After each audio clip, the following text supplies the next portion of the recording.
This is Jeff Standridge, and this is the Innovation Junkies podcast. If you want to drastically improve your business, learn proven growth strategies, and generate sustained results for your organization, you've come to the right place. Over the next half hour, we're going to be sharing specific strategies, tactics, and tips that you can use to grow your business, no matter the size, no matter the industry, no matter the geography. We'll be talking about everything from sales and marketing to organizational, operational, and leadership effectiveness, to innovation, digital transformation, everything in between. Routinely, we'll bring in a top mover and shaker, someone who's done something unbelievable with his or her business. We'll dig deep. We'll uncover specific strategies, tactics, and tools that they've used to help you achieve your business goals. Welcome to the Innovation Junkies podcast.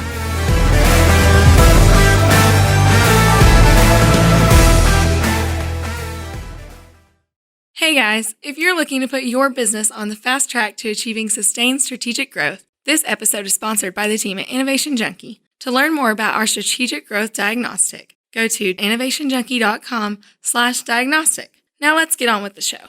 Hey guys, this is the Innovation Junkies podcast. I'm Jeff Standridge. And I'm Jeff Amrine. And we're the Jeffs. Welcome to today's bonus episode where we're going to be talking about how to make innovation a core part of the DNA of your organization.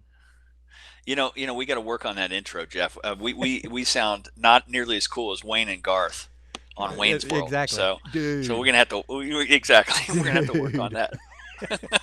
Yeah, we don't sound near as cool as we think we do, huh? Exactly. Story of my life. Well, let's talk about it. Yeah, how do we help organizations, and how can leaders that are listening to us today make innovation a core part of the DNA of their companies, their organizations? Yeah, I think celebrating and storytelling is a big part of that, and so why is that? Historically, in many organizations, innovation was viewed to be the purview of information technology, as an example, or engineering, and like it or not, the propensity of people in those organizations, they may tend to be more introverted. They do fantastic work, but they don't typically and innately and naturally want to talk about what they're doing or want to celebrate it. That's just not something that's typically core to the organization. But it's so important. In order for an organization to understand why innovation matters, you have to not just celebrate the successes, but do the storytelling on the things that didn't work quite as well that you went across. Just because if you want to truly have an organization that's going to embrace the breakthroughs, the incremental changes, the disruptive changes, people got to know about it. So I think it's crucially important for an innovation culture to stick. Yeah. I think also recognizing that failure is a core part of the innovation process. And so learning to fail faster, learning to fail less expensively, and learning to bounce back from that and adapt. I always say there's no such thing as failure, only feedback. If you take every setback and you use it as feedback to adapt your heading or to adapt your direction or adapt your approach, then it wasn't failure at all. It was just feedback to help you refine. It's only failure if you quit, right? Well, and that can be part of the lore and the storytelling, is if someone gets to a point where they get to a gate and they said, the economics of this are not going to make sense based on the customer discovery we've done, they need to know that that's success. You've kept the organization from spending money and resources on a solution that nobody was going to benefit from or nobody was going to buy. So often we look at that and we say, well, we didn't do something right. No, you did everything exactly right, because you got to a point early where you could make a decision to kill a project that wasn't going to have a future. One of the things I like about making innovation a core part of the organization is the process of helping the organization understand it needs to identify the problem or opportunity first. I was involved in Axiom a few years ago, and we were in the middle of a proxy battle, and it was a pretty tumultuous time for us as an organization. And I had a task from the leadership table that I sat around, which was a nice to have task. But it wasn't going to produce a lot of business impact in the environment. In good times would have been great, and a great project to actually see come to fruition. But we were literally fighting for our lives as a publicly traded company. And I remember sitting around the table, and every week they would, on the agenda it was time for me to come to the table with an update on where I was. It was like, I hadn't had time to work on that. I hadn't had time to work on that either. And finally, I walked into my leader's office at the time, and I said, what's the problem we're actually trying to solve here? We're in a fight for our lives.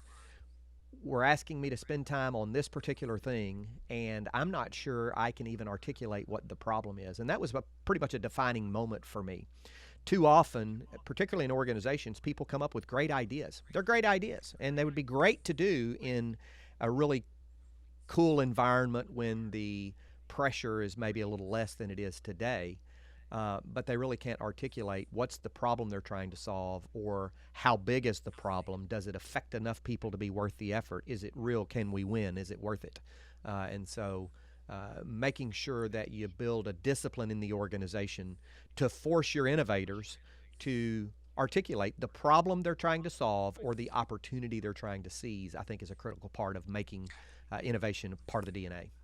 And that's really part of the storytelling too, right? I mean, part of the story is how well you communicate what the base truths are that you've come across. Getting to the point that you have an organization that can accept brutal honesty about something, to where it's not, people are not worried about they have to cover their backside, but they're really going to be candid and forthright about telling the story as to why this, we need to kill this, and here's why. And that is celebrated rather than than looked down upon. I think so often, and in fact, a good example, and this is nothing obviously confidential, but under Jeff Immelt's leadership at General Electric, they got away from some of that candor that had made GE a great company. There was never an opportunity to bring forth bad news. One of the things you'll have in an innovative culture is incremental bad news that ultimately leads towards success. And you've got to be honest about it. It's got to be communicated. The fact that you're going through the process has to be celebrated. And it's not that you celebrate major business failures, it's that you celebrate all that feedback and learning you've made by trying things incrementally along the way. Well, the whole idea is to have these incremental failures by failing faster Exactly. and less expensively, so you don't have these major business failures. Yeah, precisely. That's precisely it. I think it's crucially important, and I think equipping highly technical people with the ability to tell good stories that are going to communicate accurate information, good or bad, without jargon is another part of it. Breaking it down to communicate things in a simple way so that people who are not steeped in whatever technology or subject matter you're talking about can understand it is also another key part of it. Hey folks, we'll be right back with the episode, but first we want to tell you about a limited opportunity to take advantage of our strategic growth diagnostic. For a short time only, we're offering a free strategy call to see whether or not our unique diagnostic tool is right for you. Go to innovationjunkie.com/diagnostic to learn more. And adopting a methodology, let's talk a little bit about that. Actually giving people a framework through which to actually innovate within the organization. We talk about the lean canvas and the lean startup a lot, and that can be adapted to a corporate organization. We've actually, as an organization, taken the best practices of lean startup, design thinking, human-centered design, organizational transformation, and change management, and built an innovation leadership blueprint that distinctively provides a distinctive framework, rather, for organizations to fuel innovation within their organizations. It starts with the problem or opportunity identification and the validation of that. It then moves into the human-centered design elements of it, making sure that the solution is technically feasible, that it's desirable by enough people to produce enough of a business outcome to be worth the effort. Is it real? Can we win? Is it worth the effort, which we call the real win-worth test? And then finally, the execution component of that by selecting the right team, creating an opportunity for them to be successful, and then building a platform to generate sustained results. So giving that framework, that's a critical part, and educating the team into that framework so that they're all approaching innovation in a similar fashion is important as well. That's a common language. It's a common language that's well understood, and if you adopt that kind of thing, it gives you a more there's less chaos and less reliance on personal heroics in going through the process. So often it's like, there it is, there's the target, and then you hope that you line enough people up and somehow magic will happen from where you start to where you finish to where something good will happen. Having this kind of framework that includes best practices on lean canvas and design thinking, and also takes into consideration the human element, is a huge advantage. And I think that's the only way it can work, candidly. It can't just be about the mechanics and the plumbing. It's got to be organizational change as part of it as well. And that's something that I think, articulated better than most in putting that framework together, Jeff. I learned a long time ago, I believe it was Stephen Covey, who said, with people, slow is fast and fast is slow. If it involves people, and organizational change generally involves people, if we try to move fast, it'll take us a lot longer to get to our intended destination. But if we back up, get people on board, give them a framework, nurture them through the process, celebrate their successes, but also post-mortem, if you will, their failures, accept those failures as feedback in the process, then you'll move faster to the intended destination of innovation a lot more quickly.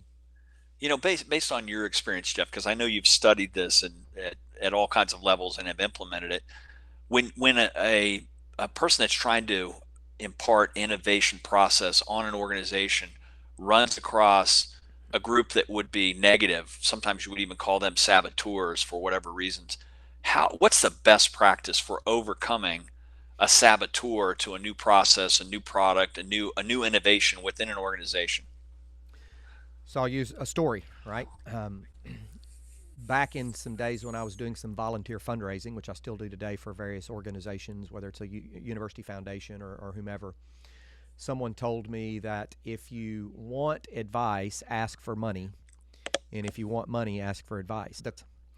And so I've taken that and I've changed the word money for currency, because in an organizational change environment, the currency you want is not necessarily numerical or financial in nature. It could be buy-in.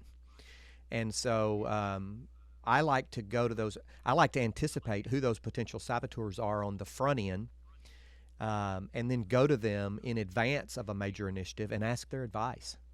Because many times, not only will they provide advice that would enable them to get on board with it, but they will also provide a bit of a different perspective that will cause me to change the approach in a way to enable more people to get on board as well. So I think to answer your question, the best idea I have found, or the best way I have found, is to anticipate those saboteurs, go to them before a launch, ask their advice, and take that advice on board in order to get them in the boat with you.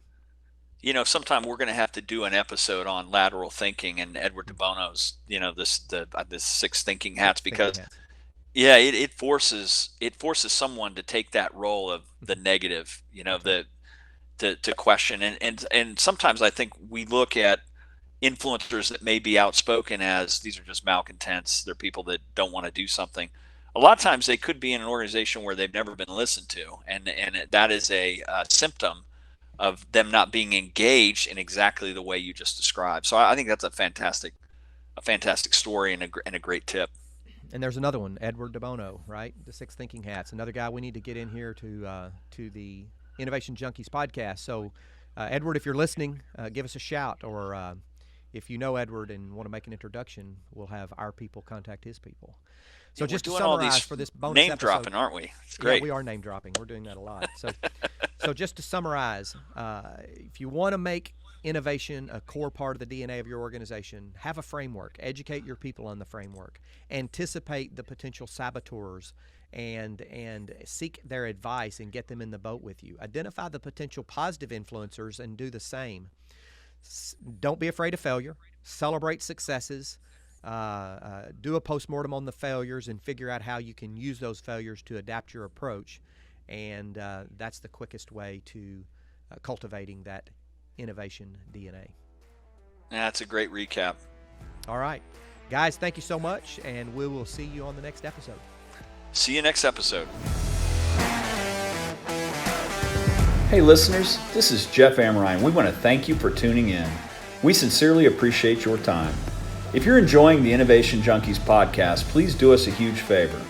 Click the subscribe button right now and leave us a review. It would mean the world to both of us. And don't forget to share us on social media.